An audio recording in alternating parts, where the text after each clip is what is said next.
आप देखिए कि खुलेआम इस देश के भीतर क्या किया जा रहा है।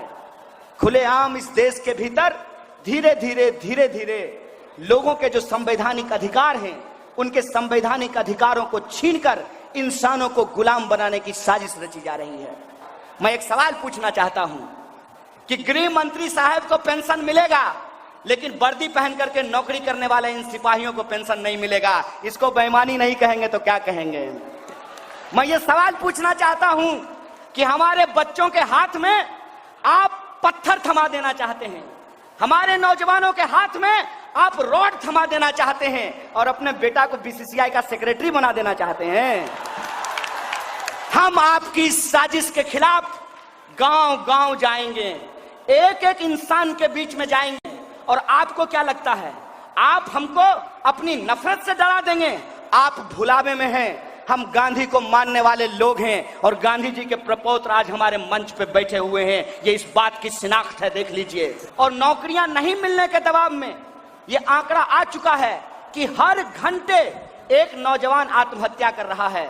मैं अपने नौजवान दोस्तों से अपील करना चाहता हूं कि दोस्त, अपने भाग्य को कोस करके हम आत्महत्या नहीं करेंगे, बल्कि हमारा कैरियर छीन करके अपने बेटे का कैरियर बनाने वाले इस तरीपार से सवाल का जवाब मांगेंगे। इसके खिलाफ ये लड़ाई लड़ेंगे कि एक जूता सिलने वाले का बच्चा भी अपने टैलेंट के बदौलत बीसीसीआई का सेक्रेटरी बन सके और उसको इस बात का अफसोस नहीं हो, उसको इस बात का अभिमान हो कि हमारा बाप तरीपार नहीं था, हमारा बाप दंगाई नहीं था। उसको इस बात का अभिमान हो, उसको इस बात का अभिमान हो कि इस देश में ईमानदारी से मजदूरी करना ये हमारी बदकिस्मती नहीं है। उसको इस बात का अभिमान हो, वो गर्व से ये बोल सके कि हाँ, हमारा बाप किसान है, हम किसान का बच्चा है। क्यों भाई, क्यों? कलेक्टर का बेटा कलेक्टर बनेगा, डॉक्टर का बेटा डॉक्टर बनेगा, लीडर का बेटा लीडर बनेगा। मैं पूछता हूं कि फार्मर का बेटा फार्मर क्यों नहीं बनेगा? ये सवाल मैं पूछना चाहता हूं। क्या दिक्कत है? कैसी व्यवस्था आप इस देश के भीतर बना रहे हैं?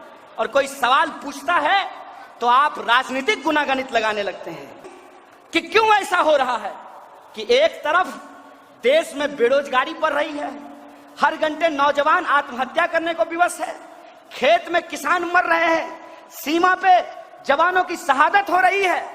और अजीब बात देखिए, मेरे पिताजी किसान थे, मेरे भाई लोग फौज की नौकरी करते हैं, हमारे परिवार से एक भाई की शहादत भी हुई है। लेकिन जब हम ये कहते हैं सबको शिक्षा सबको काम वरना होगी नींद हराम, तो ये कहते हैं कि हम देश को भड़काने का काम कर रहे हैं। साहब, हम देश को भड़काने का काम नहीं कर रहे हैं। इस मिट्टी पे हम पैदा हुए, हमारे पुरखों ने जान गवा करके जो आजादी हमको दिलाई, कसम चंद्रशेखर आजाद की, उस आजादी को बचाने की बात कर रहे हैं, उस संविधान को, उस आईन को बचाने की बात कर रहे हैं। और ये बात हम करेंगे, ये बात हम करेंगे। आपको जितनी ताकत लगानी है लगा लीजिए, आपको जितना पैसा खर्च करना है खर्च कर लीजिए। आप सोचिए कि कितनी चालाकी से इस देश में गांधी जिंदाबाद कहने वाले लोगों को आज देशद्रोही कहा जा रहा है और गोडसे जिंदाबाद कहने वाले लोगों को पार्लियामेंट में बिठा दिया गया है। खुलेआम लोगों को भड़काने वालों के ऊपर एफआईआर नहीं किया जाता है, और जब एफआईआर करने का निर्देश माननीय उच्च न्यायालय देती है तो उस जज का ट्रांसफर कर दिया जाता है। हम इस देश में आप तमाम लोगों को याद दिलाना चाहते हैं कि यही नफरत, जो नफरत आज इस देश के भीतर बोई जा रही है, इसी नफरत का नतीजा था कि इस खूबसूरत देश को दो हिस्सों में बांट दिया गया। उस वक्त भी अंग्रेजों ने बड़ी चालाकी से गाय का मांस मंदिरों में फिकवाकर, सूअर का मांस मस्जिदों में फिकवाकर हिंदुस्तानियों को आपस में लड़ाया, भारतीयों को आपस में लड़ाया और फूट डालो राज करो की नीति के तहत इस देश का बंटवारा किया। गांधी ने धर्म के आधार पर देश की बांटने की साजिश को बखूबी समझा था। इसीलिए गांधी ने कहा था, रघुपति राघव राजा राम, पतित पावन सीताराम, ईश्वर अल्लाह तेरो नाम, सबको सन्मति दे भगवान। और आज अगर गांधी जिंदा होते तो इसी गाने के साथ वो ये बात जोड़ते, रघुपति राघव राजा राम, पतित पावन सीताराम, ईश्वर अल्लाह तेरो नाम, सबको सन्मति दे भगवान, सबको शिक्षा सबको काम, रोटी कपड़ा और मकान, सब इंसान को मिले बराबर का आत्मसम्मान। इस गाने में ये बात जोड़ी जाती। मैं याद दिलाना चाहता हूं इस देश के हुक्मरानों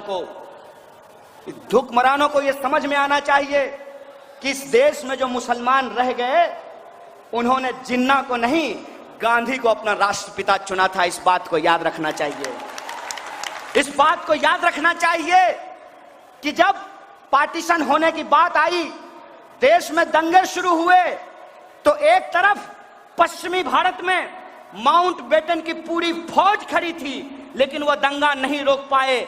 अकेला महात्मा गांधी, वो बापू, वो अर्धनग्न फकीर, ईस्ट भारत का दंगा भूख हड़ताल से रोक दिया था। इस देश ने हमेशा गांधी को अपनाया है। साथ में मजदूरी कर रहे थे, साथ में दिवाली का लड्डू और ईद की सवैयां खा रहे थे। तुम बेईमानों ने अपने कैरियर के लिए और अपने बेटा के कैरियर के लिए इस देश में आग लगाई है। इस बात का हिसाब लिया जाएगा। इस बात पर हम अमल करना बंद नहीं करेंगे। और जब हम बोलते हैं तो कुछ लोग आकर के कहते हैं, क्या हो जाएगा तुम्हारे बोलने से? सुन लो दोस्त, एक बार एक जंगल में आग लगी थी और एक कोयल अपने चोंच में पानी भर करके आग बुझाने की कोशिश कर रही थी। बड़े बड़े जानवर बैठ करके हंस रहे थे। आज भी कुछ लोग अपने पार्टी दफ्तरों में बैठ करके वीडियो देख रहे होंगे। याद रखिएगा, ये आग बुझेगी और आपका नाम आग लगाने वालों में और हमारा नाम आग बुझाने वालों में लिखा जाएगा। इस बात को याद रखिएगा। मैं पूछता हूं कि खून बहता है, किसी का भी बहता हो, टोपी लगाने वाले का बहा हो या टीका लगाने वाला का बहा हो, बोलिए इंसानियत का कत्ल हुआ है कि नहीं हुआ है? और अगर इंसानियत का कत्ल हुआ है और आपके भीतर अगर इंसान जिंदा है, तो क्या आपको तकलीफ नहीं होगी? आपको बुरा नहीं लगेगा? हमको क्या बनाया जा रहा है? अगर गांव में कोई मर जाता था, चाहे वो किसी जाति या धर्म का हो, पूरे गांव में खाना नहीं बनता था। बोलिए ऐसा होता था कि नहीं होता था? आज के डेट में, आज की तारीख में हमको अंबेडकर की समानता की जरूरत है, गांधी की महानता की जरूरत है और भगत सिंह की बहादुरी की जरूरत है, निडरता की जरूरत है। इस बात को हमको याद रखना चाहिए। अगर भगत सिंह की निडरता, डॉक्टर बाबा साहब भीमराव अंबेडकर की समानता और गांधी की महानता अगर हमारे साथ है, तो ये गोडसेवादी ताकतें, ये नफरतवादी ताकतें इस दिल को बांट नहीं सकती है, इस देश को तोड़ नहीं सकती है। इस बात का भरोसा मैं आपको दिलाना चाहता हूं। इनको क्या लगता था, पत्थर फेंक करके, शीशा फोड़ करके, हमारे ड्राइवर का हाथ तोड़ करके हमारा यात्रा रोक देंगे? देख लो, आंख में काजल लगा करके यात्रा पूरी की है। लेकिन हम यहां रुकने वाले नहीं हैं। हम यहां रुकने वाले नहीं हैं, क्योंकि मैंने आपको कहा कि लोगों को और नेताओं को पॉलिटिकल स्टंटबाजी से बाहर निकलना पड़ेगा, अपने चुनावी गुनागणित से बाहर निकलना पड़ेगा और यह समझना पड़ेगा कि आज अगर इस देश का बच्चा बच्चा आजादी का नारा लगा रहा है, इसका मतलब सचमुच जो आजादी हमको 47 में मिली थी, आज उसके ऊपर हमला है, उस पर खतरा है और उसको बचाने के लिए, गुलामी को हराने के लिए हमको आजादी के नारे को बुलंद करते रहना पड़ेगा।